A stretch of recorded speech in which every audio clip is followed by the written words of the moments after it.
Once again, we have invited John Freeman, editor, author, poet, to converse with one of our most interesting Norwegian writers.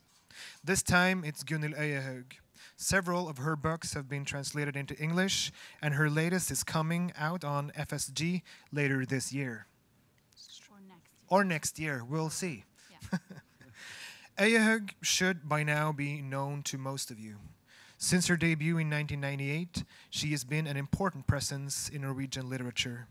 Therefore, I will limit myself to telling you that her latest book, Presens Maskin, is a work of what I would call speculative realism. A story where time itself splits, separating loved ones. But the question is this book an allegory, or is it plain realism? Maybe we'll get the answer today. Who knows? Gunnhild, John, the stage is yours. Thank you. Thank you for coming out in the cold. Every now and then you read an author who is so singular and so spectacularly brilliant and so funny and wise about life, usually by not trying to be wise, that their work turns you into a sprinkler of praise. Reading Gunnhild Øyehaug is one such writer for me. In the past 2 weeks, as I've read her books, I've become a miniature 90-year-old aunt, sending clippings of her books to all of my relatives and my friends. Wry and sincere, hilarious and deeply sober on serious things, unpredictable yet deeply enchanting, she is her own creation.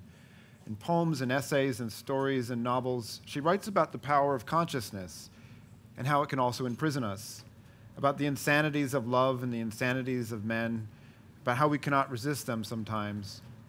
And she has imported all the history of literature into her work, talking back to it, and yet she never bows down under the weight of tradition.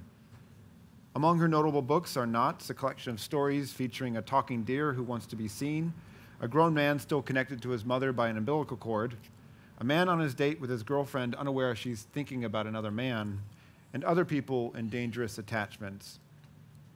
In Øyehaug's books, love is treacherous, it's precarious, it can evaporate like a drop of water on a hot day, and it's an unquenchable thirst. Her 2008 novel, Wait, Blink, was made into a film, which is not surprising because on the page it reads like a rom-com written by a semiotician.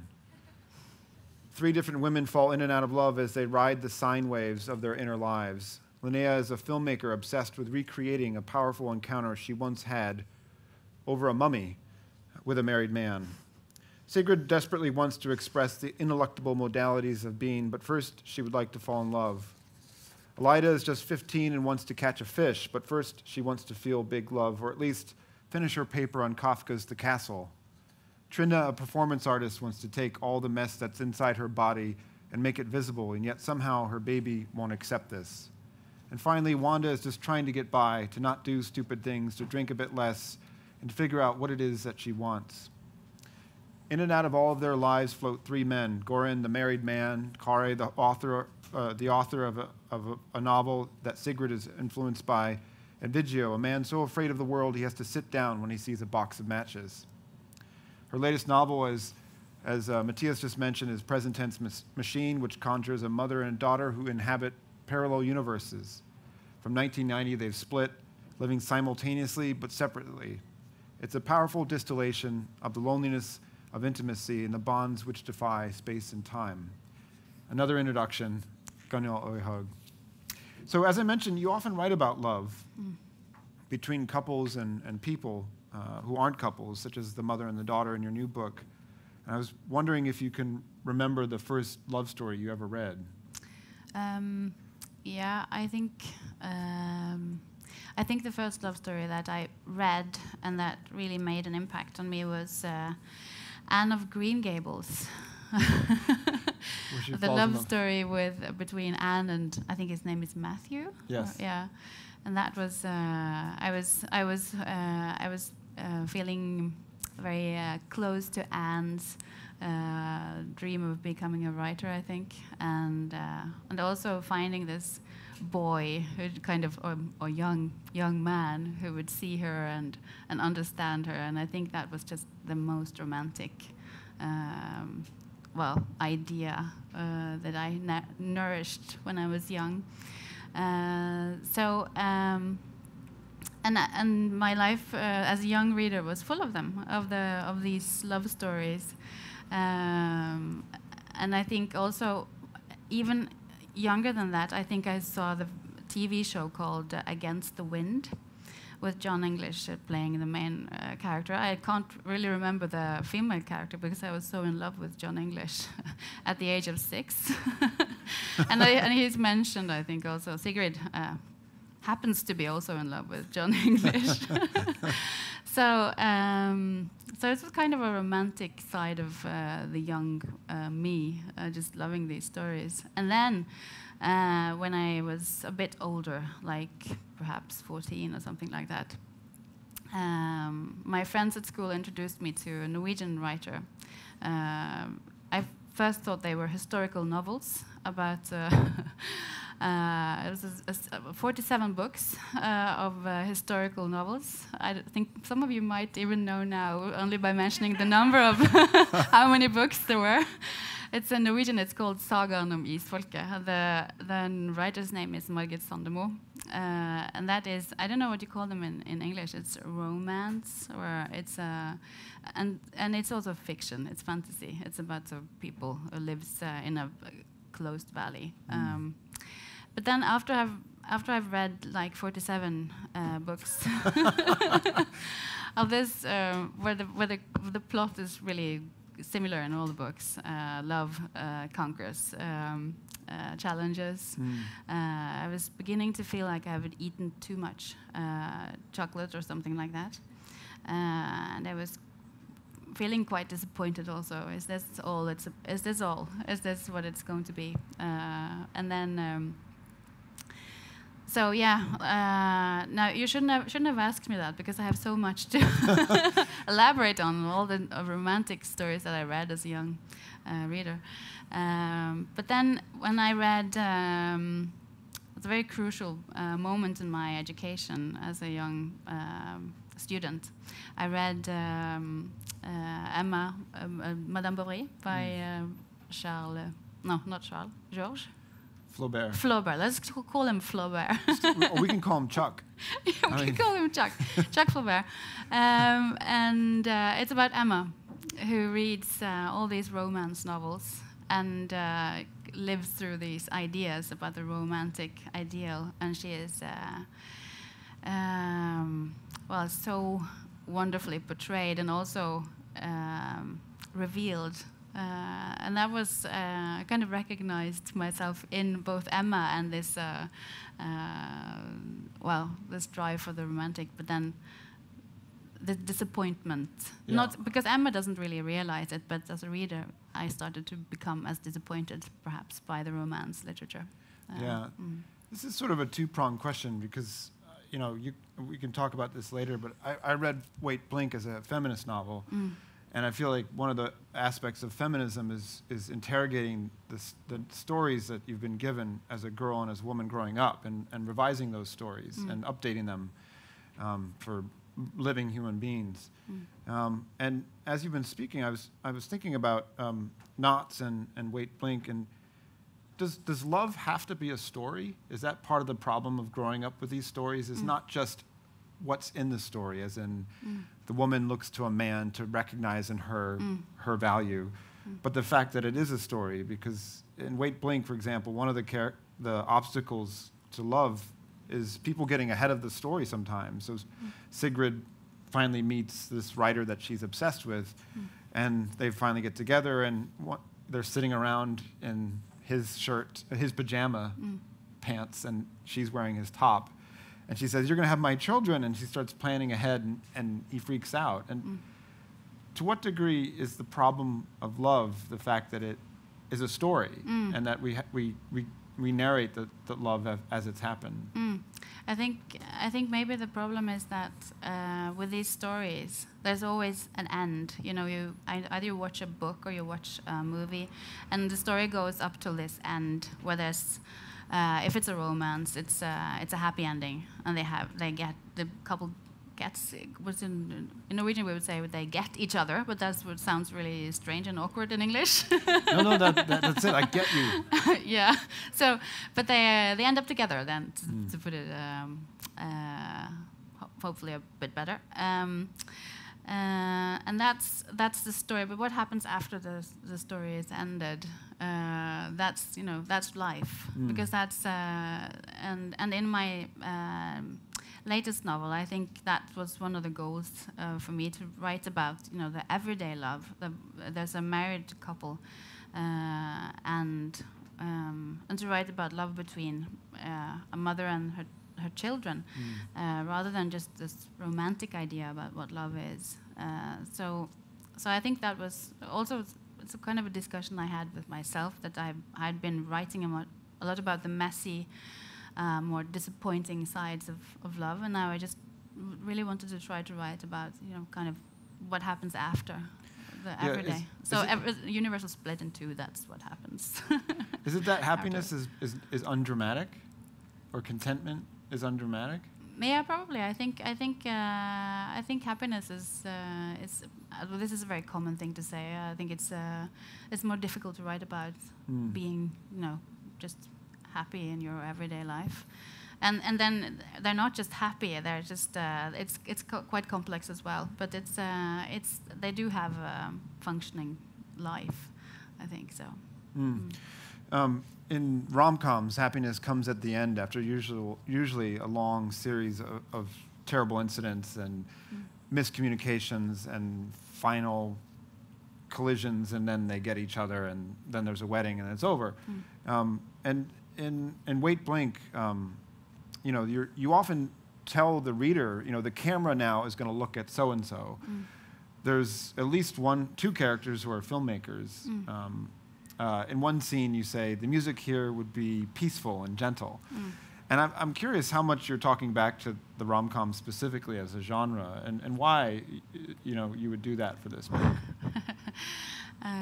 No, I mean, I like rom-coms. It's not like I hate them. A very good rom-com can be a good movie, I think. Oh, wait, so what's your favorite rom-com then? Well, I think maybe what's it called? This is Love Actually, probably. It's a good rom-com, I think. Yeah. But my intention was to try to analyze this image of the woman in the oversized men's shirts. That's Sigrid's idea, anyway, because that's one of the ideas, that's one of the stories that rom-coms and other movies tend to tell. I think you're right in your analysis that Wait Blink is a feminist novel, and it's also because, well, it's an attempt to analyze the cliches or the stories that we are surrounded by and not always reflect upon. But then she starts to recognize this image of the woman in oversized men's shirts in almost every film she sees. Yeah. And so why is that? And she starts. So it kind of it's an awakening, I think, to her. How many people here have read Wait Blink? All right. So I was going to say you could read that section, but it sounds like everyone, or 2/3 of the people here, have. You and I are about the same age. So we went to university in the 1990s, and when I went, you never went to an English class without being given a toolkit that you bolted to yourself anytime you climbed any piece of text. And to do that otherwise was foolish. To read a book without having a whole, armory of theory. And I found it interesting as a mental game, but ultimately depleting in the pleasures that I took out of reading. But reading your books, I suspect you actually really loved theory. Yeah. And I wonder if you can talk about your first encounter of reading literary theory and what you loved about it, what it did for you as a writer. It's a huge question. Well, I think one of the greatest experiences in my reading career was reading. My God, what's his name? A Russian formalist. Shklovsky. I thought you said Tarkovsky. Shklovsky. Thank you, Tiril. Yeah, and his idea about what's it called in English? Estrangement. That's to write about something in a way that makes it a bit strange is something that will. This is probably Shklovsky in the most brilliant way ever explained. What you're getting now. To feel, oh my God! So if somebody could help me, I would be really more than happy. To feel that the rock is made by rock. That's the goal of literature. But then to do it via, for instance, completely absurd images, for instance. Yeah, to make something known unknown, but then by doing it unknown, just creating a new sensation for what you already know. So again, very brilliantly put. Yeah. But that's and that was to me as revealing as reading, for instance, Virginia Woolf, which is also one of the great loves of my life, and I also feel that as a lot of my fellow writers or students who became writers at the same time would always say that when you finish studying, you have to kind of de-learn everything that you've learned in order to become a writer. But for me, it was the opposite. I felt like more I could use it as a toolbox to create something and to try to fuse those both the creative and the analytical, because I think perhaps maybe it's as simple as that is that it's I'm both analytical and creative at the same time, and I don't really always see what's the difference between being analytical and also being creative. I think that when you're being analytical, you're also using your imagination. You have to use your imagination to be able to analyze or understand. I mean, I'm using my imagination when I'm trying to understand your questions, for instance, and when I'm talking to other people. That's an often response to my questions. What? I have to seriously use my imagination now. No, but it's so for me, it's not really an opposition. It's not a binary sort of role. You're not using your analytic mind or your creative mind. Your analytic mind works creatively. Yeah, and I think also there's really no limits. There's no what you can do. You can bring in Roland Barthes into a text, but I think it depends on what you do with Roland Barthes. If you become very scientific in a literary text, it will probably be very heavy and difficult to read. So I think it's the way you use theory more than it's not something you're supposed to not do. The theorist I read 25 years ago, who I've come back to, is Donna Haraway. I haven't read her. She had this theory of the cyborg, which is a way to try to talk about feminism by using technology. And a lot of the women in this book, in Wait Blink, less so in Knots, are mediated. They're understanding themselves through projections of themselves, and I wonder if that is something that you are finding yourself more interested in as we spend more and more time in front of screens and creating identities through our reactions to or identification with projected images of celebrities or unknown people. Yeah, definitely. I think that's a part of our time. To be, I think, even much more so than on Emma Bovary's time, we have these images all the time, and we have now something called reality TV, which is also, of course, mediated. The TV companies are creating stories, but presenting them as reality. They are editing conversations, editing sequences in a whole day at the where they are, the Paradise Island or something like that, and they're creating stories. And so I think it's more and more important to be aware of the narrating, which goes on everywhere in advertising and in political advertising and in in media and also in TV shows. I think it's quite important to stay aware of it and to be critical. I feel like one of the most diabolical forms of advertisements is one that says, "I'm an advertisement," and then proceeds to work on you anyway. And I feel like you use that kind of self-conscious technique in your short stories, where at some point you break out and say, okay, this is a story about X, Y, and Z, or you summarize, or in Wait Blink you pause the action several times and step forward. We've been speaking about theory, but was there a fiction writer that you read who actually used those techniques where you thought, I can do this? Or no, I'm the first writer ever to do this. No, but it's I think I spoke about this yesterday. So for you, those of you who were there, this will be a repetition. But I think Gogol is one of the writers who taught me how to move in and out quite freely of a short story, for instance, because I read his short stories.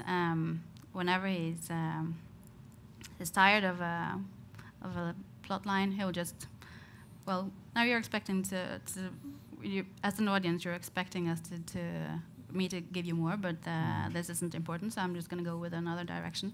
So that position, the narrator being so present in the text is really appealing to me, because then you're freed of all these expectations of what a story should do. So it's not a postmodern technique necessarily. I don't think so. No, but it's. Now I'm slightly regretting that I didn't build a metafictional architecture for our conversation, because I could interrupt and say, now is the point in the conversation where I try to make her cry. Come on. We can do this. But I thought about this a lot while reading. I think one of the reasons why your books feel so refreshing is that consciousness is so messy, and we're constantly thinking, if this were not a staged conversation, I might be worried about what you were thinking about me. And so we've got multiple conversations going on in our head. And so self-consciousness, when dramatized, is very, very funny. In all kinds of comedy, self-consciousness is kind of part and parcel of what makes it comedy. But in life, it's awful. Self-consciousness is the enemy of contentment. And I wonder how how you balance that. Are you sitting here with a dialogue that's 800 words long in your head, full of self-conscious asides, or do you really just simply project and dramatize that for the purpose of our entertainment? No, I think that's one of the huge problems.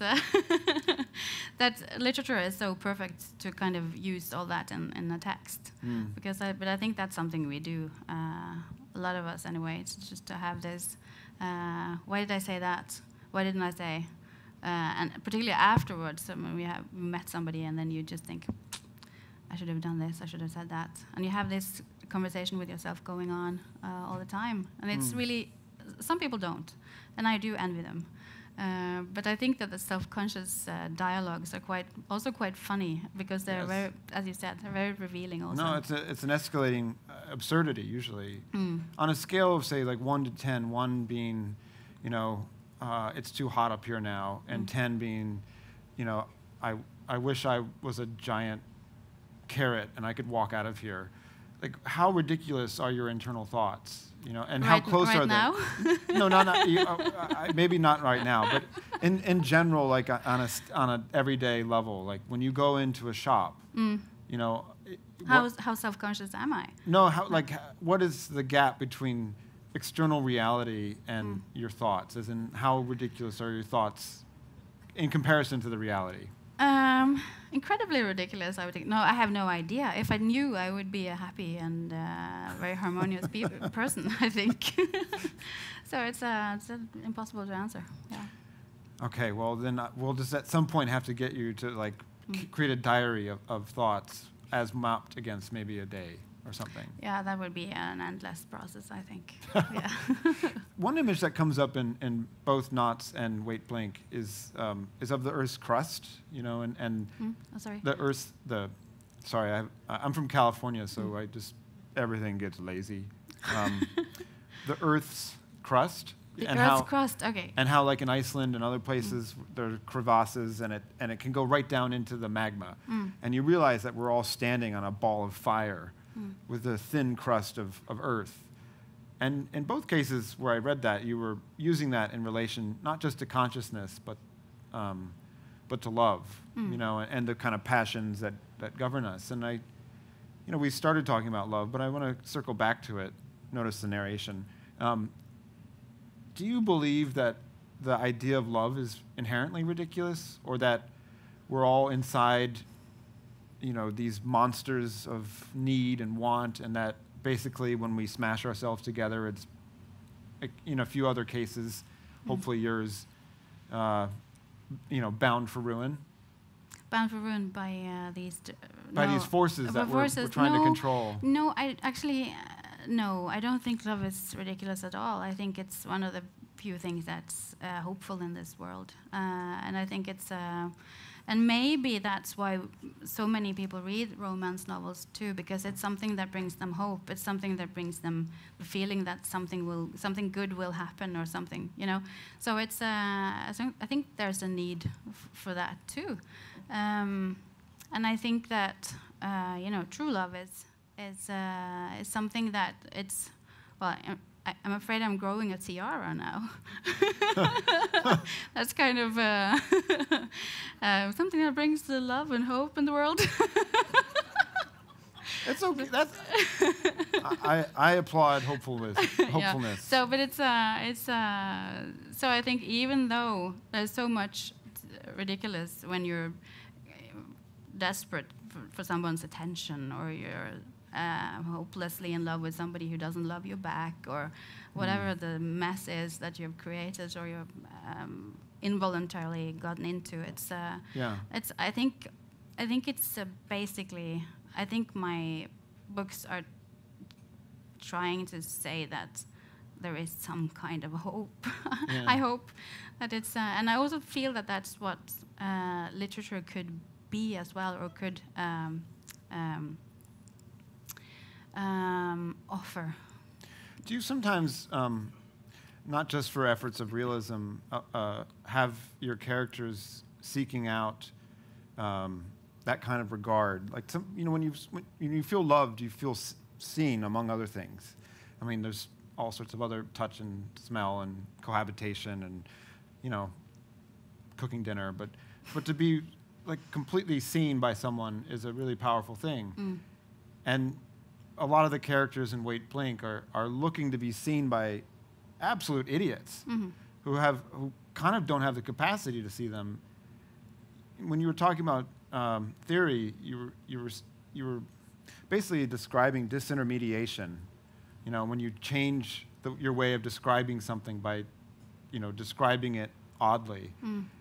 Is that kind of what you're doing with love, by having characters seek it out and seek out that regard by, from men that kind of maybe? Yeah, but I think useful? Maybe it's also trying to show that maybe that's not the way to do it. Maybe that's. I think they're self-delusional in trying to find. I think they have to kind of see themselves before they can be seen by other people. Maybe that's the answer. And then, hello, fly. And there's a fly is incredibly interested in me around here. It just wants to be seen. Yeah. And I'm just kind of go away.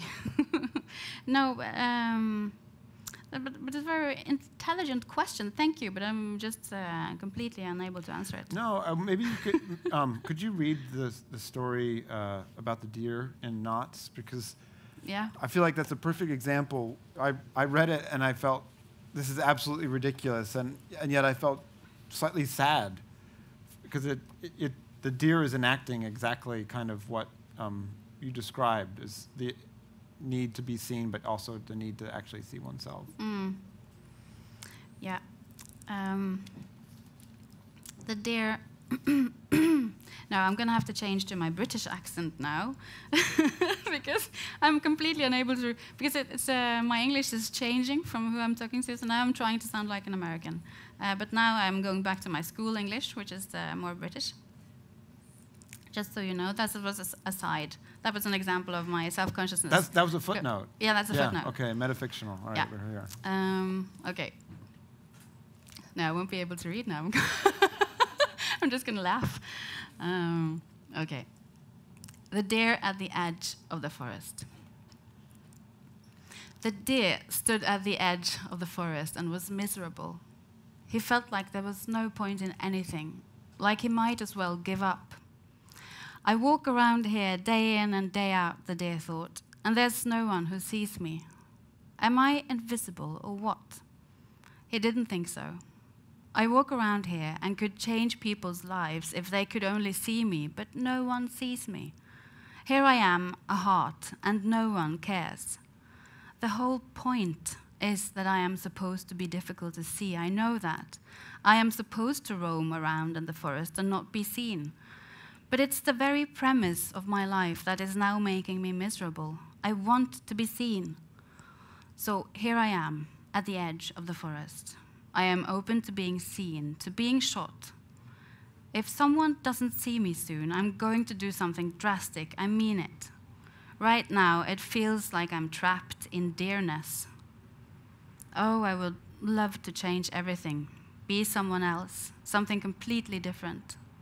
Oh, imagine if I could be a roe deer, an elk.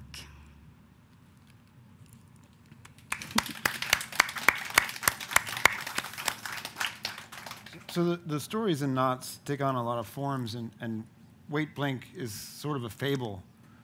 And usually fables come with this whiff of instruction, you know, about this is how you should behave because this is what happens. And I'm wondering what you do with that aspect of the fable in the book.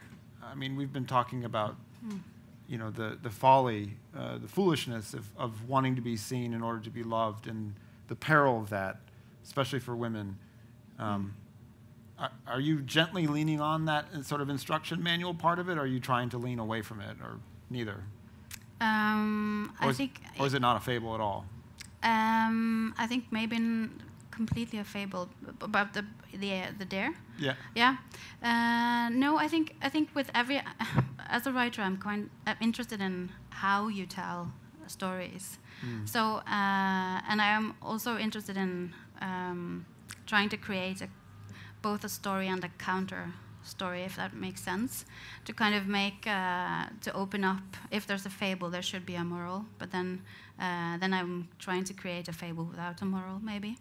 And if it makes sense, I'm trying to kind of write within, for instance, a novel, but trying to create a novel with something not so novelistic in it, and yeah, I think maybe it's a fable, but not. That would be the brilliant answer to that question. This book, towards the end, how do you pronounce Car's name? Cora. Cora. Let me just read this very brief bit. In the future, this experience of having a woman he doesn't know in the house, and not least in his bed, and who then says she wants to marry him and have his babies, even though she doesn't know him, will haunt him like a ghost from the time when Cora, in the middle of his life's way, found himself once again in a wood so dark that he couldn't tell where the straight paths lie.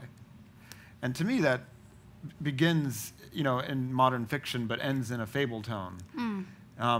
And I want to talk to you a bit about how the male characters function in the book, because it feels like you can, well, based on who they are, all sympathetically portrayed, but also quite foolish.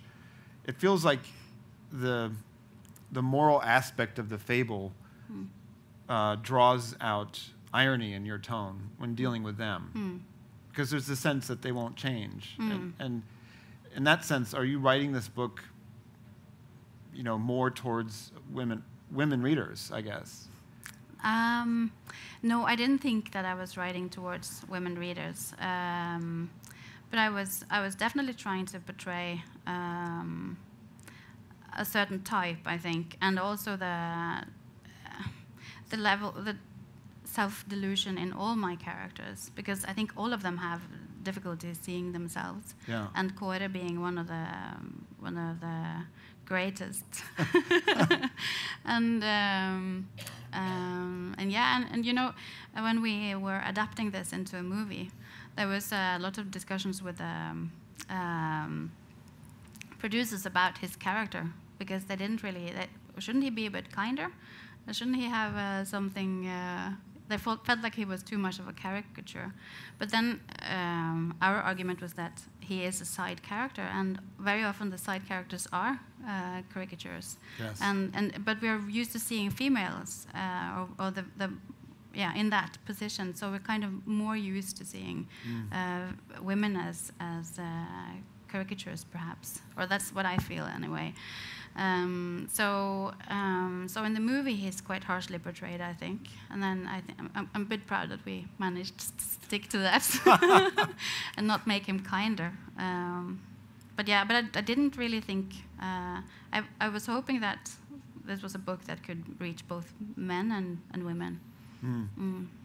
Yeah, I once went to a restaurant run by a feminist in Rome with my partner, and there was, one of those restaurants where multiple servants and services, and there was 18 people who came to the table. The bread guy was a guy, and everyone else was a woman. Everyone doing notable tasks, explaining the specials was a woman. And it's like she had basically recast the staff of the restaurant. And I wonder, when working and rewriting, to what degree you want to push back against some of the books you read. I mean, in Wait Blink, Dante comes up quite a bit. The Castle, Virginia Woolf, Mrs. Dalloway's mentioned, but more Kafka and Dante. Dante actually appears with Virgil in a very funny scene. What's the function of those books in here? Are you wrestling with them about something? No, but I think that they have a function in the story as, I mean, the characters are all very, I was going to say infused, but they're very into literature. So it feels natural to kind of to dramatize these books, not just to mention them or to name drop them, but to actually give them a role in the book. Yeah, now my mind drifted. I'm sorry. I don't remember what I was going to say. That happens a lot. This one of the reasons why I'm so nervous when I get on stage. What if my mind starts wandering? And it did. Well, yeah.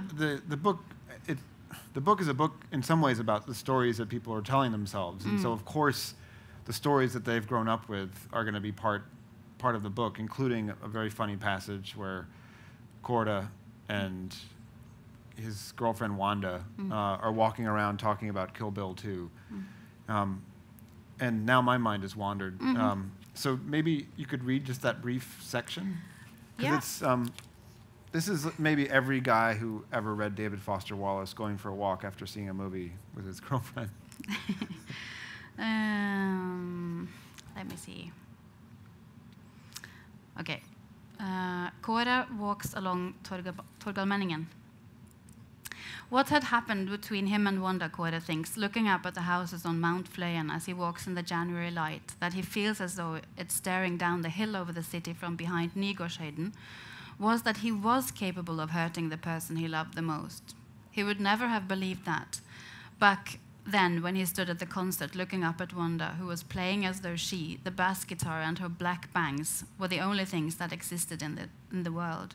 He would never get bored of her. He would always look up to her. But alas, he thinks grimly, and looks up at the small wooden houses that seem to huddle together up over the slope toward Fløyen. Explanation. The admission that he was the kind of man who could hurt the person he loved the most was rooted in something that had taken seed in him after the almost equally unbelievable argument that he and Wanda had had after watching Kill Bill Volume 2 one evening a week ago. The discussion might have seemed rather trivial on the surface, as it wasn't about them at all, but about Uma Thurman's character, the bride, in Kill Bill Volume 2. But it had all the same caused a green substance to ooze out from under the skin of what they'd considered to be their perfect unified body. Kåre and Wanda had watched a DVD of Kill Bill Volume 2 that evening, and when they went for a walk afterward, they started to talk about the film, even though they had a policy never to talk about films immediately after they'd seen them, as they might then analyze the whole experience to death. In the case of Kill Bill Volume 2, they had initially agreed that it was very different from Kill Bill Volume 1. They had both enthused about the way in which Quentin Tarantino had highlighted the East-West issue by making the first film more Eastern, with lots of kung fu, etc., and the second more like a kind of spaghetti Western version of the revenge wreaked by Uma Thurman's character. So far, everything was fine and dandy discussing the film. They were almost, how do you pronounce buoyed? Buoyed. Yeah. By the fact that they were walking where they were along the river and discussing a film that they'd just watched. Wanda blew her bangs to the side and looked over at him with a small smile. Kåre took her hand and gave it a squeeze. And when Kåre said, "That scene with the pregnancy test was fantastic," they both burst out laughing at the thought of Uma Thurman, the contract killer, and her own contract killer in turn, fumbling with the pregnancy test that Thurman had just taken and discovered was positive at the exact moment when her contract killer attempted to kill her by shooting through the door. It was then, after all their laughter, that Wanda said something that sparked the argument. It started innocently enough. All she said was that she thought the whole motherhood question was a bit problematic. The film plot was simple enough.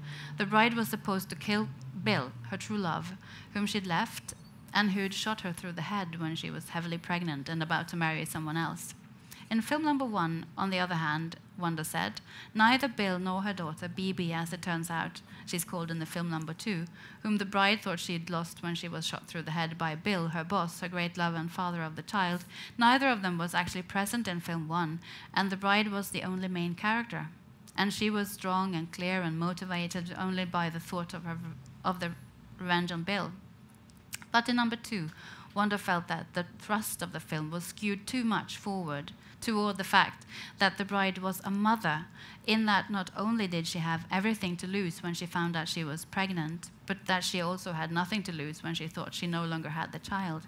That her actions, which in film 1 were clearly the actions of an extremely independent woman, no matter how violent they were, and it was so cool to have a female protagonist in a gangster film now, in film number 2, were explained and rooted in the uber-typical female role, that of being a mother, and let's not forget, a woman who's been let down by her boyfriend. And, said Wanda, who was not a mother herself and had a somewhat strained relationship with young mothers with strollers in cafes. She would never do that if she became a mother, take a stroller to a cafe. She couldn't imagine herself pushing a stroller at all. There was something odd about the relationship between the bride and Bill, the way in which, when their relationship was explained and shown in flashbacks, the bride was somehow totally inferior to Bill. The way the bride was much younger than Bill, who was almost an old man, and she was made to look like a 14-year-old girl when she listened, full of admiration, to him telling one of his many stories. Jesus, it was unbelievable, Wanda exclaimed, who, in addition to being a super sexy and aggressive bassist, had studied at university, which made her no less the ultimate woman in Kåre's eyes. It was unbelievable when you thought about it, Wanda said. Uma, the tough cookie who fought her way effortlessly through 88 mad Japanese gangsters, was now lying there in the light of a bonfire in such an epic archetypical situation, no less, with a smile of admiration on her face, listening to Bill's stories, making only occasional exclamations like "no" or "wow."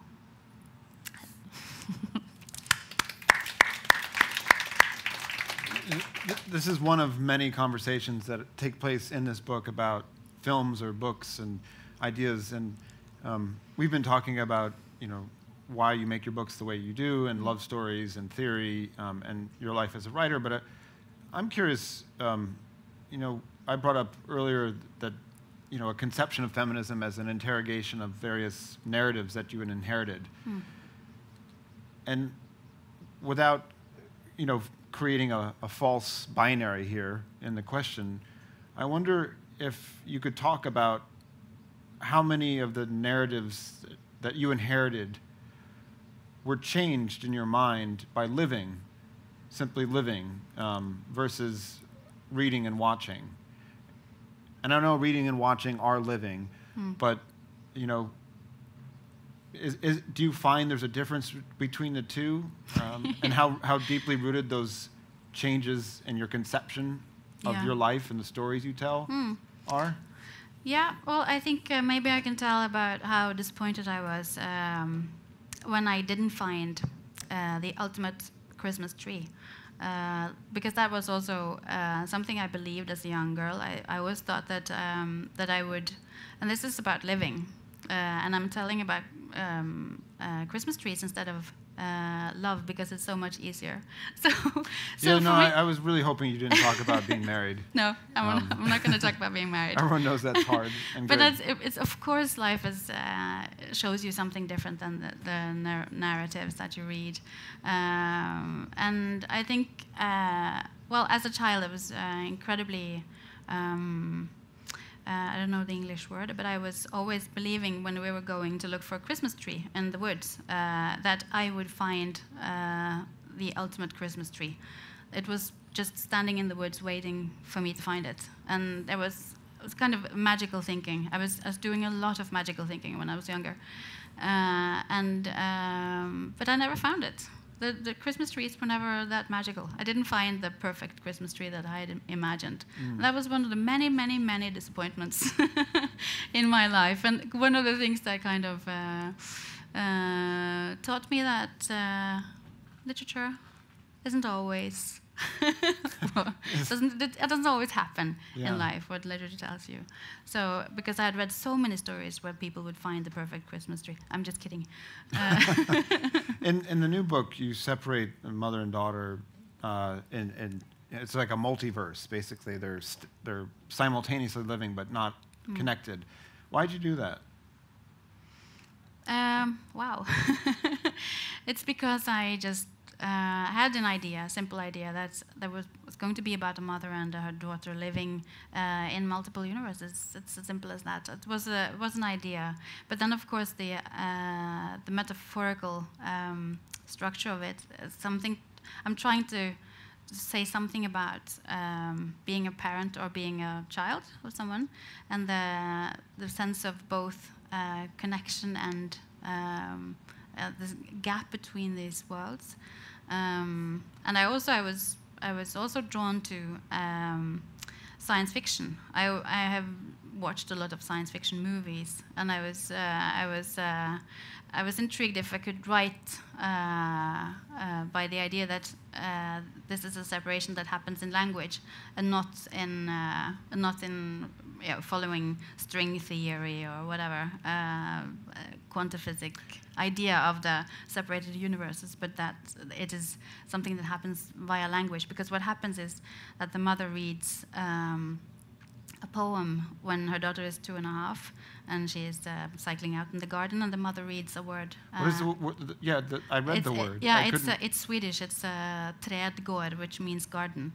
And then she just misplaces an R and an A, and she reads trädgård instead. And in the moment she reads this word wrong, it separates into two different universes, and they are engulfed in each, and they forget all about each other. And well, it's an obvious idea, isn't it?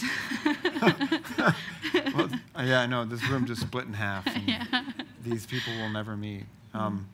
I think we've probably come towards the end of our time, and there's a moment for a question or two for Gunnhild from any one of you who maybe have read some of her other books, which I have not, which I hope I one day get to. Feel the pressure. Yes. Oh, but it's fine. I'm going to be really Quaker about this and let the silence get very big and stretch. Yes, thank you.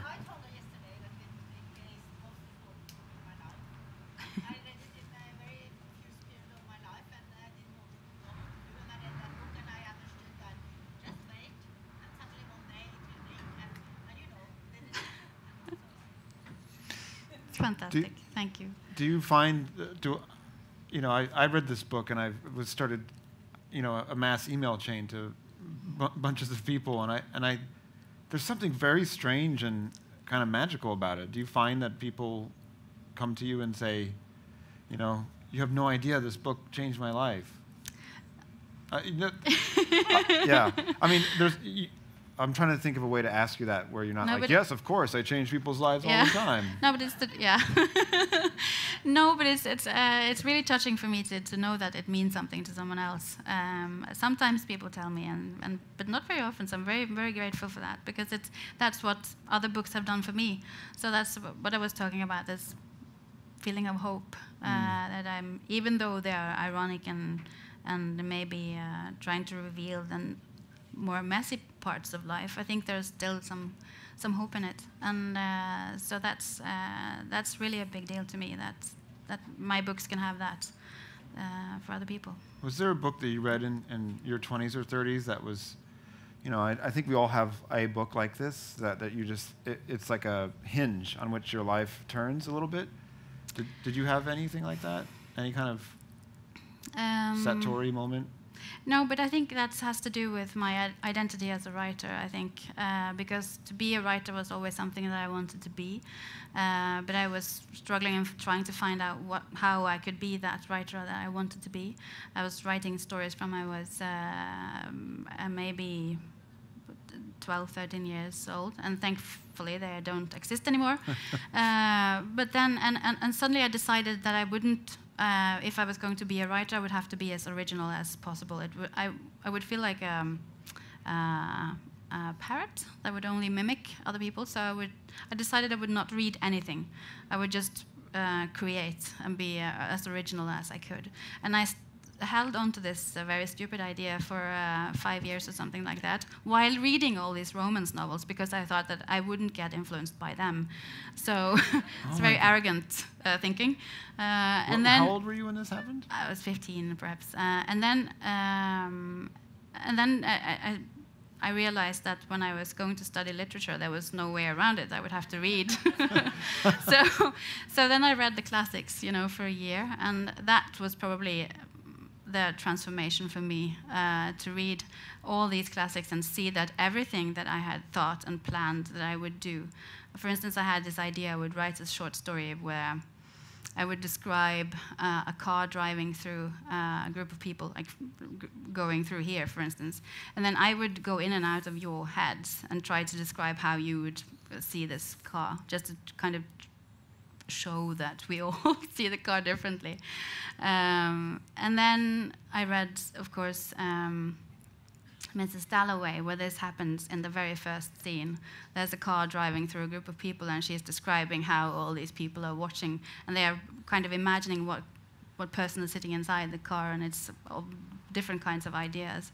So it was a huge disappointment to me that I wasn't as original as I thought I was. So it was a year of great disappointment and great